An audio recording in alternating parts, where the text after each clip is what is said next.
Drone bermuatan peledak milik Hizbullah hantam lokasi militer Israel di perbatasan. Dikonfirmasi oleh militer bahwa 1 tentaranya tewas dan 2 lainnya terluka. Mengutip Palestine Chronicle pada 24 Mei, konfirmasi itu disampaikan pada Sabtu 23 Mei 2026. Dikabarkan bahwa serangan itu menandai operasi terbaru yang dilakukan oleh kelompok perlawanan Islam di Lebanon, Hizbullah. Perlu diketahui di awal, melaporkan bahwa Hizbullah meluncurkan 2 drone bermuatan bahan peledak. Targetnya ke arah lokasi situs militer Biranit tak lama setelah pukul 14 siang pada Jumat 22 Mei waktu setempat. Drone pertama dilaporkan menghantam instalasi tersebut secara langsung, menewaskan 1 tentara dan melukai 2 lainnya. Senada militer Israel mengonfirmasi di mana 1 tentaranya tewas dan 2 lainnya terluka tepat setelah sebuah drone bermuatan bahan peledak diluncurkan dari Lebanon menghantam lokasi militer di dekat perbatasan. Tentara yang menjadi korban baik tewas maupun terluka itu disebutkan bertugas di Divisi Teknologi dan Pemeliharaan Batalion ke-9 dalam Brigade Jalur Besi ke-401. Adapun lokasi yang menjadi sasaran diidentifikasi sebagai situs militer Biranit, di mana yang merupakan markas besar Divisi Galilea 91 tentara Israel di dekat perbatasan Lebanon. Para tentara yang terluka dievakuasi ke Rumah Sakit Galilea di Naharia untuk mendapatkan perawatan.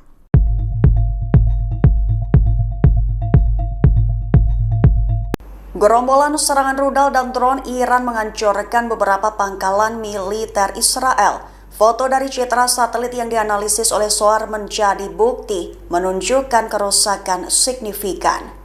Mengutip Ahmayadin pada 22 Mei, kabar ini menurut laporan sumber utama Ynet dan hasil dari analisis berbagai sumber. Dilaporkan bahwa beberapa pangkalan militer Israel mengalami kerusakan signifikan akibat serangan rudal dan drone balasan Iran. Laporan itu berdasar temuan pada data satelit Sentinel-2 dan citra lainnya, di mana yang menunjukkan bahwa beberapa lokasi di wilayah bagian utara dan selatan terkena dampak langsung dan hancur selama perang melawan Iran. Rinciannya, 1 di antara kasus paling jelas yang disorot dalam analisis ini adalah pangkalan udara Ramat David, di mana citra satelit dilaporkan menunjukkan 2 area kerusakan yang berbeda. Pertama, zona yang terdampak tampaknya digunakan untuk kendaraan dan peralatan pendukung, sementara zona lainnya berfungsi sebagai titik pengisian bahan bakar dan perawatan untuk jet tempur. Kemudian citra satelit tambahan menunjukkan kerusakan di sebuah posisi di dalam pangkalan udara Nevatim. Adapun Nevatim sendiri adalah pusat operasi utama untuk armada pesawat tempur siluman F-35I ADR Israel. Lalu citra terpisah juga menunjukkan perubahan struktural mendadak di dekat pangkalan Mishar,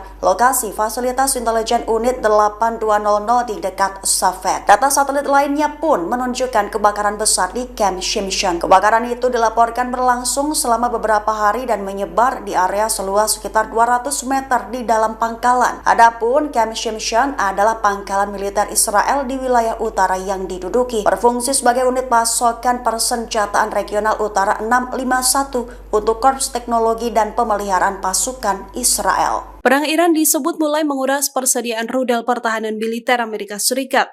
Penilaian mengejutkan. Pentagon mengungkap tekanan besar yang kini dihadapi sistem pertahanan udara Amerika Serikat akibat konflik berkepanjangan di Timur Tengah.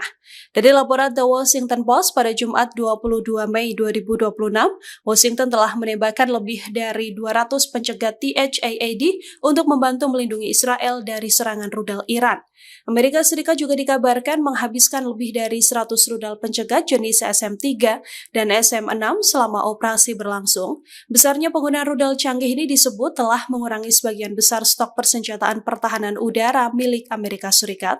Situasi ini memunculkan kekhawatiran serius terkait kesiapan militer Amerika Serikat menghadapi potensi konflik lain di kawasan Asia. Pentagon disebut mulai cemas jika sewaktu-waktu muncul ancaman baru dari China, Korea Utara, maupun pecahnya kembali perang dengan Iran. Di sisi lain, proses produksi ulang rudal-rudal canggih tersebut dilaporkan berjalan lambat sehingga memperumit upaya pengisian stok senjata Amerika. Jika kondisi ini terus berlanjut, kemampuan Washington merespon ancaman global disebut bisa melemah dalam waktu dekat. Hingga kini Pentagon belum memberikan rincian resmi soal jumlah pasti stok rudal yang masih dimiliki Amerika Serikat.